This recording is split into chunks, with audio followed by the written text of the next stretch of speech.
नमस्कार। अमेरिका के राष्ट्रपति डोनाल्ड ट्रंप ने जब से ये ऐलान किया है कि वो भारत को अपना लड़ाकू विमान F-35 बेचने के इच्छुक हैं, तब से कंपनियों में अपने विमान भारत को बेचने की होड़ लग गई है। भारत को कम से कम 200 फाइटर विमानों की ज़रूरत है। एडवांस फाइटर विमानों की ज़रूरत है जो कम से कम 5th जनरेशन के विमान हों, 5वीं पीढ़ी के विमान हों। भारत को उनकी ज़रूरत तो है, लेकिन अब भारत के सामने समस्या है कि क्या वो विमान अमेरिका से खरीदे, क्या वो रशिया से खरीदे, क्या वो स्वीडन से खरीदे, क्या वो फ्रांस से खरीदे। तो ये सारी स्थिति तब पैदा हुई है जब अमेरिका के राष्ट्रपति डोनाल्ड ट्रंप ये चाहते हैं कि भारत उनसे ज़्यादा से ज़्यादा हथियार खरीदे और उन्होंने जो अपना अत्याधुनिक स्टील्थ फाइटर एयरक्राफ्ट है F-35, जिसे लॉकहीड मार्टिन कंपनी बनाती है, उन्होंने भारत को बेचने का प्रस्ताव दिया है। लेकिन अब भारत इस मामले में क्या करेगा? टॉपिक पर आगे बढ़ने से पहले जो लोग इस चैनल को पहली बार देख रहे हैं, कृपया इसे लाइक करें, सब्सक्राइब करें। देखिए, जैसा कि मैंने बताया कि भारतीय वायुसेना को के पास जो फाइटर प्लेन की जो स्ट्रेंथ है वो 42 स्क्वाड्रन होनी चाहिए। 42 स्क्वाड्रन का मतलब है कि एक स्क्वाड्रन में 18 विमान होते हैं, 18 फाइटर प्लेन होते हैं, तो 42 स्क्वाड्रन होनी चाहिए। लेकिन इस समय जो हमारी क्षमता है, इस समय जो एयरफोर्स के पास विमान है वो 31 स्क्वाड्रन ही हैं, यानी 11 स्क्वाड्रन की शॉर्टेज है और 18 विमान एक स्क्वाड्रन में होते हैं। इस प्रकार 198 फाइटर विमानों की कमी है। यह तो हो गया पहला प्रश्न। दूसरी बात यह है कि जो विमान अभी वायुसेना के पास है उसमें बहुत सारे विमान मिग सीरीज के हैं जिन्हें अगले कुछ सालों में रिटायर करना बेहद ज़रूरी हो गया है। बहुत सारे रिटायर हो चुके हैं, लेकिन अभी भी कुछ मिग 22 वगैरह चल रहे हैं, तो इनको भी फेज आउट करने की ज़रूरत है और वो किया भी जाएगा। दूसरे मिराज विमान हैं, फ्रांस से खरीदे गए थे किसी ज़माने में, इनको भी अपग्रेड करने की ज़रूरत है। और भी कुछ विमान पुराने जो हैं उनको अपग्रेड करने की भी ज़रूरत है। और जो अभी तक विमान हैं वो आमतौर पर 4th जनरेशन या 4.5 जनरेशन के हैं, 5th जनरेशन या उससे ऊपर के जनरेशन के विमान नहीं हैं। जबकि भारत की जो चुनौती है, एक तरफ पाकिस्तान है, एक तरफ चाइना है, तो हमें एडवांस विमान चाहिए। और हमें ये भी ध्यान रखना होगा कि हमें अपनी जो तैयारी करनी होती है वो अपनी ज़रूरत को इस तरह से देखना होता है कि पाकिस्तान के पास कैसे विमान है, चाइना के पास कैसे विमान है। देखिए, पाकिस्तान की अगर बात करें तो पाकिस्तान चाइना से 5th जनरेशन का विमान खरीदने जा रहा है। J-35 जो चाइना का विमान है वो उसने अभी तक किसी को नहीं बेचे, अब वो पाकिस्तान को बेचने जा रहा है। 40 विमान पाकिस्तान उससे लेने जा रहा है। और जहाँ तक चाइना का प्रश्न है, चाइना के आंकड़े बहुत बाहर नहीं आते, लेकिन चाइना 5th पीढ़ी की बात छोड़िए, 6th जनरेशन का फाइटर प्लेन चाइना ने बना लिया है। तो इसलिए भारत की चुनौती है, भारत को भी कम से कम 5th जनरेशन के अत्याधुनिक विमानों की ज़रूरत है। पहली बात तो ये हुई। दूसरी बात यह है कि भारत जो अपना लड़ाकू विमान बनाता है तेजस, उसमें पहले भी डिले हुआ है और अब लगातार डिले हो रहा है। क्योंकि तेजस के निर्माण के मामले में एक तो HAL की कैपेसिटी बहुत सीमित है। दूसरी सबसे बड़ी समस्या क्या है कि इसके लिए जो इंजन की आपूर्ति होती है वो अमेरिका से होती है, GE कंपनी से होती है।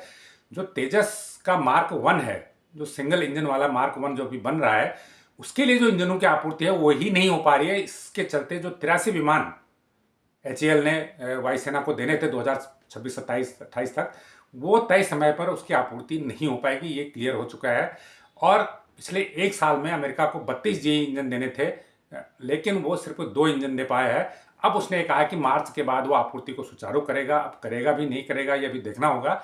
लेकिन जो ये डिले हुआ है उसकी वजह से तेजस विमानों की वायुसेना को आपूर्ति में विलंब हो गया है, पहली बात।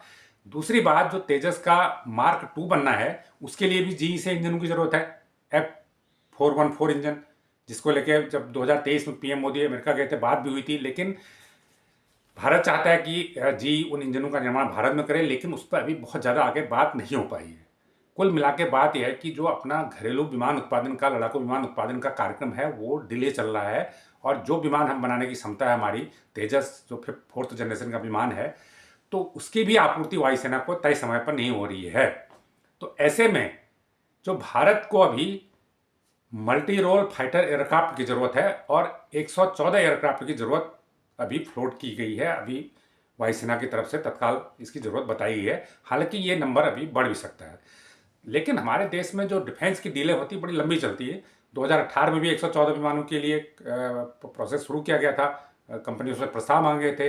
भारत चाहता था कि कंपनियां इन विमानों का निर्माण देश में आकर करें ताकि हमारी इकोनॉमी को बूस्ट मिले, लेकिन भारत को विमान बेचने के लिए तो हर कंपनी तैयार है, लेकिन वो भारत में आके इसका निर्माण नहीं करना चाहती। लेकिन भारत सरकार भी इस बात पर अटल है कि मेक इन इंडिया के तहत ही इनका निर्माण होगा। हम मान लीजिए किसी कंपनी को, ग्लोबल कंपनी को ठेका देते हैं, तो वो भारत में अपना किसी इंडियन पार्टनर के साथ, HAL के साथ या टाटा के साथ, जो भी कंपनी उसको सूट करती है उसके साथ एक ज्वाइंट वेंचर करे और भारत में इनका निर्माण करे, ताकि हमारी इकोनॉमी को बूस्ट मिले, मेक इन इंडिया को बूस्ट मिले। ये भारत सरकार की सोच है। तो जब से डोनाल्ड ट्रंप ने F-35 का प्रस्ताव दिया है भारत को, उसके बाद रसिया ने भी प्रस्ताव दे दिया। रसिया ने कहा कि हमारा जो सुखोई Su-57 विमान है वो भी स्टील्थ एयरक्राफ्ट है और वो F-35 से भी बेहतर है। उनका दावा है कि उससे बेहतर है, लेकिन कम से कम बराबरी का तो है ही, इसमें कोई दो राय नहीं है। तो रसिया ने भी प्रस्ताव दिया है भारत को। स्वीडन की एक कंपनी है साब, तो वो एक ग्रिपन ई करके फाइटर प्लेन बनाती है, वो भी 5th जनरेशन का प्लेन है, उससे भी बेहतर माना जाता है उसे। उसने भी भारत को प्रस्ताव दिया कि हम भी आपको बेचने को तैयार है, अगर आप कहें तो हम तो यहाँ पर कारखाना भी लगा देंगे। जहाँ तक रसिया की बात है, तो रसिया से हमने पहले सुखोई खरीदे थे। सुखोई का निर्माण HAL में हो रहा है। तो रसिया ने अभी इस बारे में कुछ नहीं कहा है, लेकिन रसिया इस बात पर तैयार हो सकता है कि वो Su-57 का निर्माण HAL के साथ मिलकर भारत में कर सकता है। तो वो भारत की शर्तों को मान सकता है। लेकिन सवाल है कि क्या डोनाल्ड ट्रंप अमेरिका की शर्त को मानेंगे? देखिए, इसके आसार बहुत कम हैं, क्योंकि डोनाल्ड ट्रंप का फोकस इस समय इस बात पर है कि जो अमेरिकी कंपनियां हैं वो अमेरिका में ही अपना प्रोडक्शन करें। जैसे भारत चाहता है कि जो भी सामान खरीदें भारत में बना हो, वैसे ही डोनाल्ड ट्रंप भी चाह रहे हैं। एक तरफ से देखा जाए तो भारत को फॉलो कर रहे हैं। तो पहले के जो राष्ट्रपति थे वो, उनका ऐसा कोई जोर नहीं था, लेकिन ट्रंप ने आते ही स्पष्ट कर दिया था कि जो अमेरिकी कंपनियां अमेरिका में ही निर्माण करें।